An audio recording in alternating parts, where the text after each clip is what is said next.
Еще каких-то 100 лет назад никто бы не посмел назвать коноплю травой дьявола. Наоборот, это растение считалось едва ли не самым ценным сельскохозяйственным ресурсом на планете. Его выращивали в каждой второй деревне.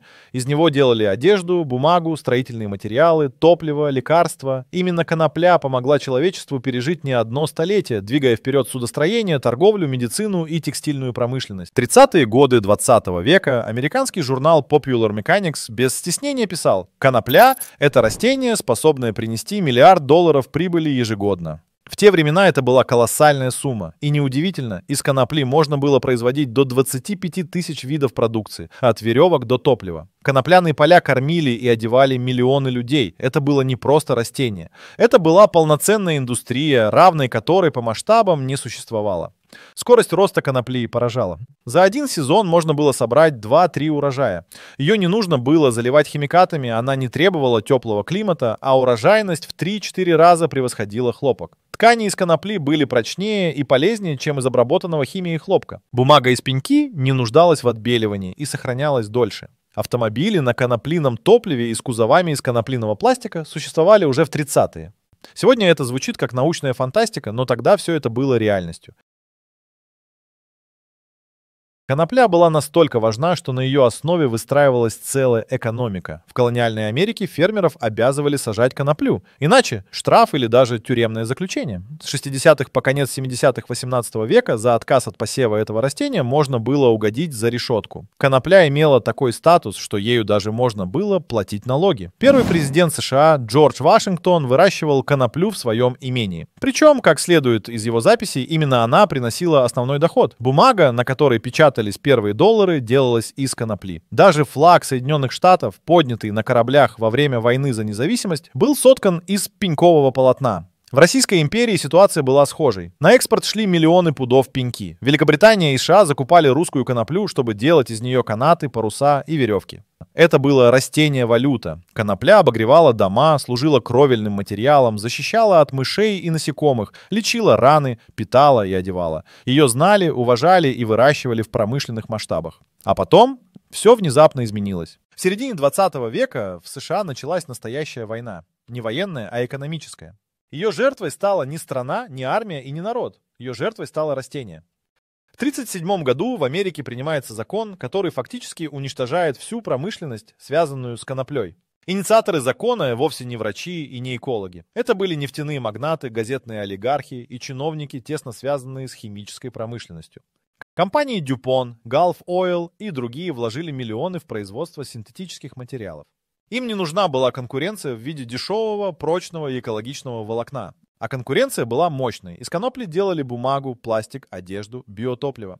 Причем все это было дешевле и безопаснее. В ответ началась грязная пиар-компания. Газеты твердили, марихуана вызывает безумие, насилие, приводит к деградации. Никто не уточнял, что речь идет не о промышленной, а о индийской разновидности растения. Закон приравнял все виды конопли к наркотикам. Даже технические сорта, которые не обладают психоактивными свойствами, попали под запрет. Производителям навязали непосильные налоги и лицензионные барьеры. Большинство ферм просто закрылись. Генри Форд, который уже построил автомобили из конопли, прекратил свои разработки. Ученые свернули исследования. А миллионы гектаров посевов исчезли, как будто их никогда не было. Но была ли эта кампания спонтанной? Или за ней стояла четкая спланированная схема? Судьбу конопли в США решили не в университетах и не в лабораториях, а в кабинетах богатейших людей страны. Главные фигуранты — Эндрю Меллон, Уильям Херст и Гарри Анслингер. Первый был министром финансов и одновременно инвестором нефтяных компаний. Второй — медиамагнат, владелец газет, покупавших бумагу у тех же нефтяных олигархов. Третий — глава Федерального бюро по наркотикам, племянник Меллона. Именно они организовали настоящую истерию в прессе. Херст публиковал статьи о наркоманах-убийцах, которые под травой совершали зверства. Анслингер лоббировал запреты в Конгрессе, сравнивая марихуану с оружием массового поражения.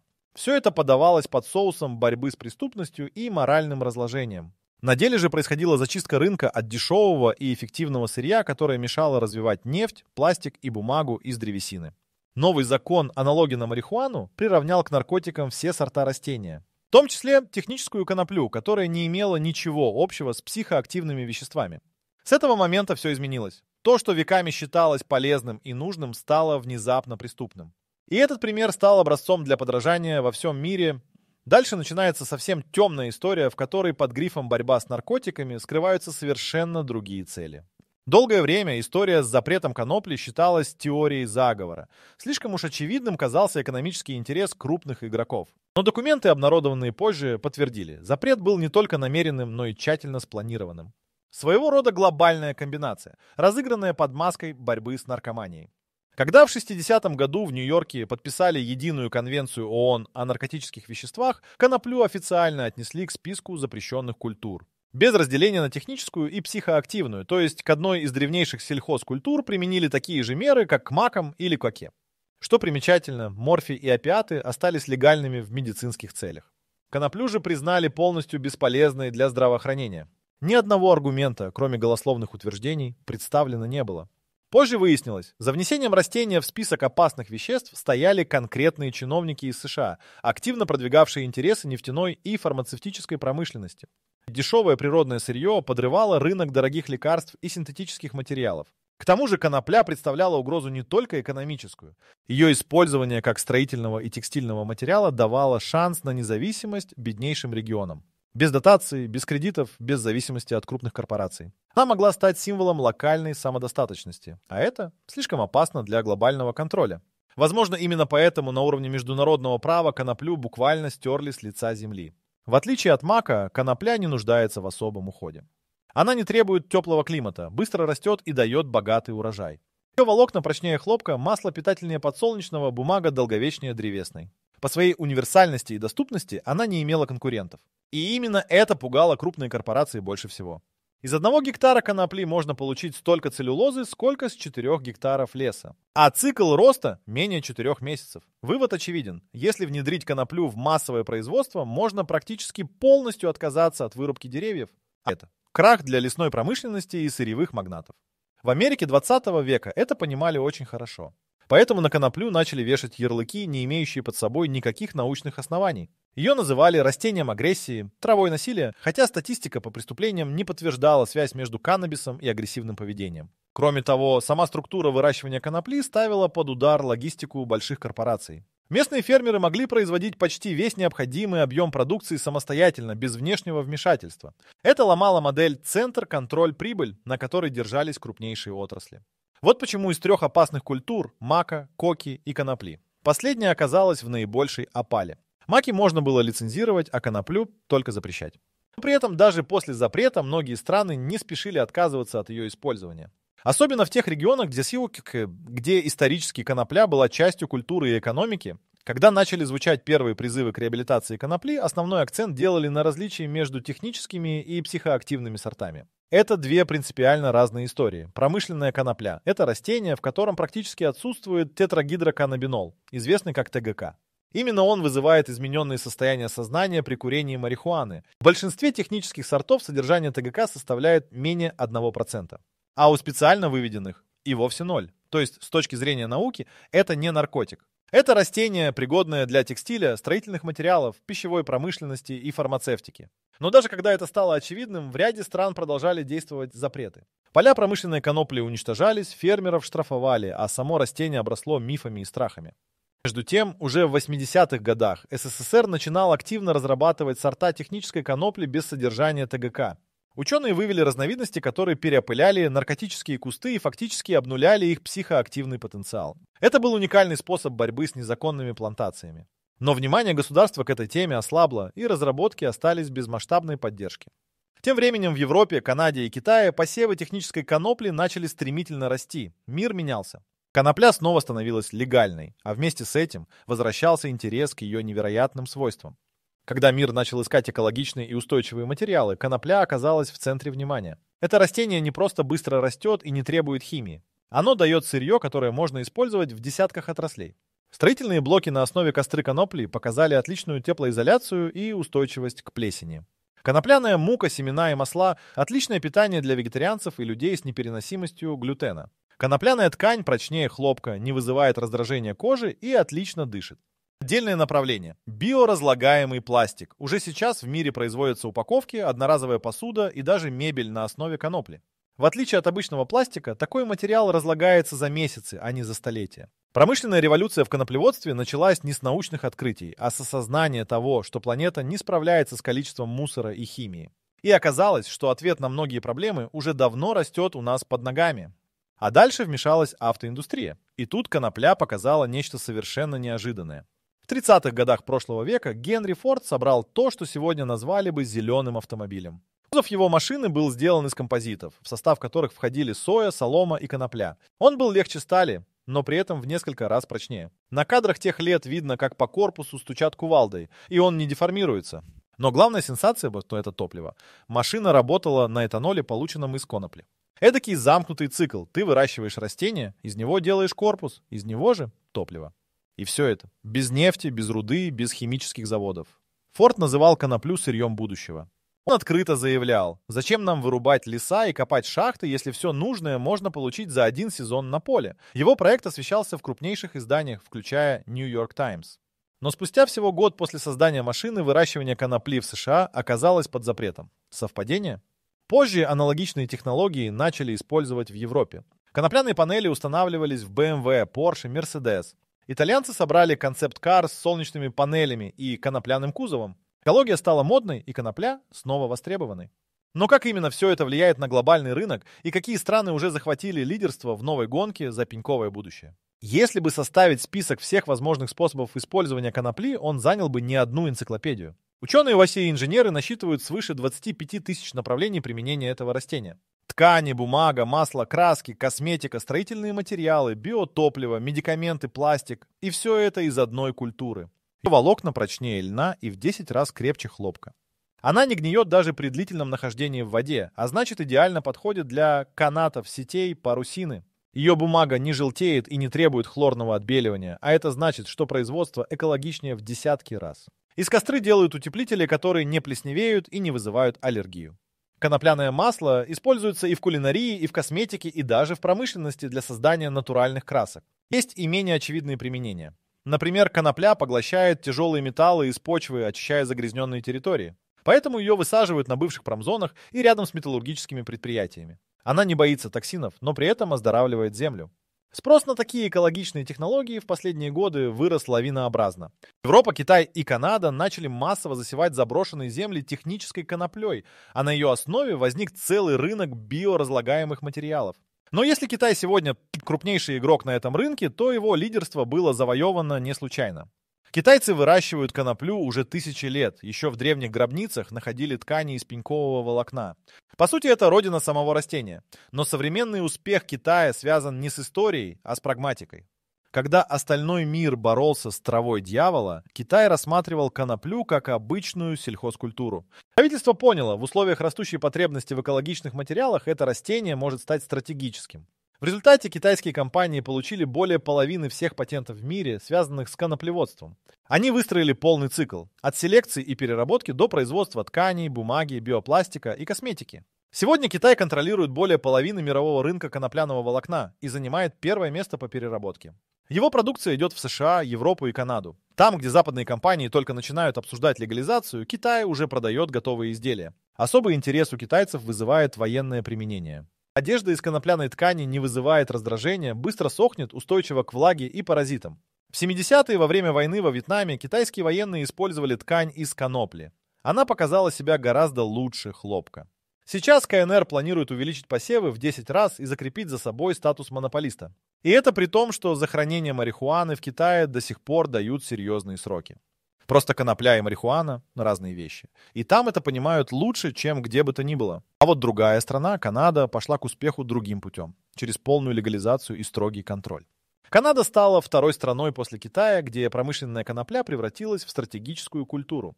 В конце 90-х местные фермеры получили разрешение на ее выращивание, а к середине 2000-х канадские власти создали целую систему сертификации и контроля. Сегодня в Канаде насчитываются сотни тысяч гектаров конопляных полей. Производится не только волокно, но и пищевые продукты – масла, мука, семена, конопляное молоко. Параллельно активно развиваются направления в косметике и фармацевтике.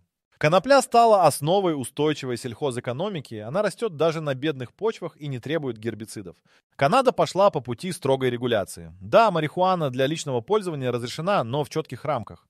Зато промышленная конопля легализована полностью, и именно это принесло миллиарды долларов прибыли. Государство не только контролирует, но и активно субсидирует производителей, видя в этом будущее сельского хозяйства. Канадские компании экспортируют сырье в США и Европу, создавая международную сеть поставок. По прогнозам, к 2025 году объем отрасли может достичь 400 тысяч гектаров и принести до 4 миллиардов канадских долларов прибыли. Но на другом берегу, США, ситуация куда противоречивее. Там все началось с запрета, а закончилось бурным ростом зеленой индустрии. Американцы, мастера превращать запреты в бизнес. После десятилетий демонизации конопли и марихуаны США оказались мировым лидером по доходам от их легального производства.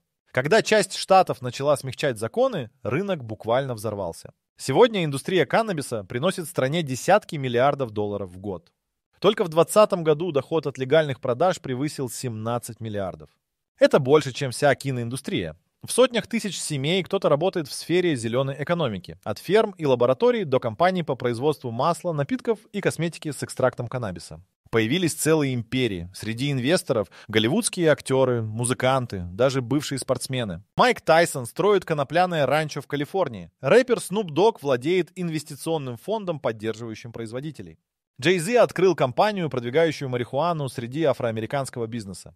Ирония в том, что все это стало возможно благодаря тому самому растению, которое несколько десятилетий назад объявили врагом общества. США, создавшие запрет, теперь извлекают из него миллиарды. Но в отличие от Америки, Советский Союз не рассматривал коноплю как угрозу, вплоть до конца 50-х. И именно это позволило ему стать мировым лидером в отрасли. Советский Союз долгое время был самой конопляной страной мира. В 30-е годы посевы технической конопли занимали почти 1 миллион гектаров, больше, чем во всех остальных странах вместе взятых. Она была не просто культурой, она была гордостью. Колхозы получали льготы за перевыполнение плана по сбору пеньки. Селекционеры создавали новые сорта, устойчивые к холоду и вредителям. Конопля была третьим по объемам экспортным товаром после нефти и газа. Из нее делали ткани, масло, шпагаты, мешковину, канаты, даже порох. В сельских школах учили, как правильно выращивать и сушить коноплю. На ВДНХ стоял фонтан с ее изображением. Мастер коноплеводства был реальной государственной наградой. Но с 60-х годов все изменилось. Под давлением международных соглашений, подписанных ООН, Советский Союз вынужден был включить коноплю в список контролируемых культур. Формально ради борьбы с наркоманией, на деле под внешним политическим давлением. Посевные площади начали сокращаться, пенькозаводы закрывались. К 80-м годам некогда мощная отрасль фактически исчезла. Оборудование ржавело, технологии забывались, а конопля стала ассоциироваться с наркотиками. И все же не навсегда. Через десятилетия началось новое возрождение. Хочешь, я продолжу писать главы 16 по 20 о возрождении отрасли, современных компаниях, феномене CBD и о том, сможет ли конопля вернуть себе статус растения номер 1. В начале 2000-х конопля в России начала возвращаться. Сначала медленно, почти незаметно. Потом быстрее.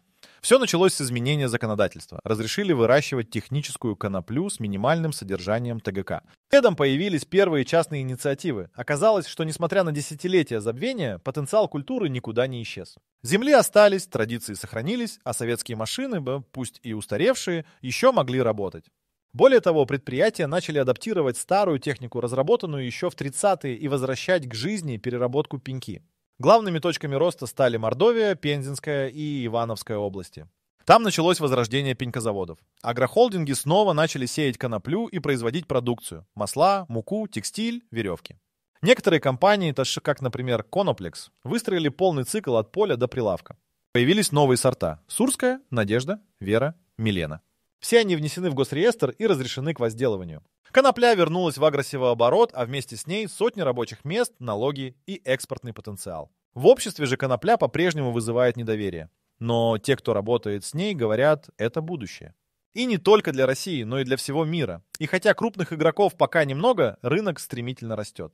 Ведь теперь у конопли появились не только традиционные, но и совершенно новые, высокотехнологичные направления. На рубеже 21 века появились предприниматели, которые поверили в коноплю, несмотря на все риски. Они не только возродили утраченную индустрию, но и создали новые стандарты качества. В Мордовии снова работает пенькозавод, основанный еще в 1939-м. Теперь он производит не только веревки и мешковину, но и экологичные утеплители, строительные материалы, сорбенты для очистки почвы и воды. Все это на основе костры, побочного продукта переработки стеблей. В Пензенской области наладили выпуск растительных масел, косметики, макарон, чая и даже шоколада с добавлением конопли. Семена обрабатываются по пищевым стандартам, масла холодного отжима поставляются в торговые сети. Некоторые компании пошли дальше, начали исследовать жирнокислотный состав масла в зависимости от региона и почвы, подбирая идеальные условия для каждого сорта. В Ивановской области началось производство геотекстиля, материала, который используется в строительстве и дорожной инфраструктуре. Он устойчив к гниению, долговечен и полностью биоразлагаем. Эти проекты доказали, конопля не архаика, не трава хиппи, а высокотехнологичная культура. И ее экономический потенциал с каждым годом становится все более очевидным. Особенно, когда речь заходит о том, что сделало коноплю популярной во всем мире в последние годы в веществе под названием CBD. CBD или каннабидиол стал настоящей сенсацией в мире медицины и фармы. Это не наркотик. Это не вызывает эйфории. Это не травка, как ее ошибочно называют. Это биологически активное вещество, извлекаемое из технической конопли. И оно уже доказало свою эффективность в лечении и облегчении множества состояний. CBD влияет на рецепторы, связанные с выработкой серотонина. Он стабилизирует настроение, снимает тревожность, помогает справляться с бессонницей. Исследования показывают, что каннабидиол способен облегчать симптомы эпилепсии, болезни Паркинсона, рассеянного склероза, мигрени, депрессии. Причем без зависимости и без серьезных побочных эффектов. Существует целая индустрия CBD-продукции – масла, капли, пластыри, жевательные конфеты, косметика. В отличие от антидепрессантов и транквилизаторов, CBD действует мягко и быстро. Люди используют его как безопасную альтернативу многим фармпрепаратам. Интерес к этому веществу настолько высок, что крупнейшие фармкомпании начали массово инвестировать в его исследование и регистрацию. Рынок CBD в Европе, США и Канаде уже оценивается в миллиарды долларов. Но как вещество, признанное безопасным и полезным, долгое время находилось в тени? Ответ снова кроется в заговоре и стигматизации конопли. История использования конопли в медицине уходит вглубь веков. Упоминали в древнекитайских и индийских трактатах. Она входила в состав десятков препаратов в Европе и России вплоть до начала 20 века. Обезболивающее, противовоспалительное, антисептик, средство от бессонницы – вот лишь малая часть того, для чего ее применяли. В 19 веке фармацевты использовали экстракты каннабиса в составе настоек и мазей. После запрета в 30-х годах практически все исследования были свернуты, а само растение исчезло из медицинских справочников. Лишь в конце 60-х ученые смогли изолировать ТГК и каннабидиол, а еще позже понять их различия. Начались новые исследования. Постепенно стали появляться данные о реальной пользе CBD, особенно в терапии хронической боли, посттравматического синдрома, тревожных расстройств и аутизма. В 21 веке конопля вернулась в медицину. Сегодня препараты на ее основе назначают в десятках стран, в том числе детям с тяжелой эпилепсией. Врачи и пациенты все чаще отдают предпочтение именно каннабидиолу, как более мягкому, но не менее эффективному средству. Но чтобы CBD стал доступен повсеместно, нужно сделать главное – изменить отношение к самому растению. И, возможно, этот процесс уже начался. За последние 10 лет конопля пережила настоящее перерождение. Она вернулась в поля, в научные лаборатории, в магазины и аптеки. Она снова начала приносить прибыль, обеспечивать рабочие места, спасать экологию и помогать людям. Но самое главное – она вернулась в сознание людей как нечто большее, чем просто наркотик. Появилось понимание, что конопля – это универсальное растение. Она может быть материалом, пищей, лекарством, топливом и даже инструментом восстановления окружающей среды. Многие страны уже осознали ее стратегическую важность и строят на ней целые отрасли. Россия только начинает этот путь, но потенциал огромен. Вопрос лишь в том, хватит ли политической воли, терпения и здравого смысла, чтобы вернуть культуре ее законное место. Ведь если отбросить страхи, мифы и предрассудки, станет очевидно, перед нами не трава дьявола, а растение, способное изменить мир. И, возможно, именно конопля станет тем символом перехода к более устойчивой, разумной и экологичной цивилизации.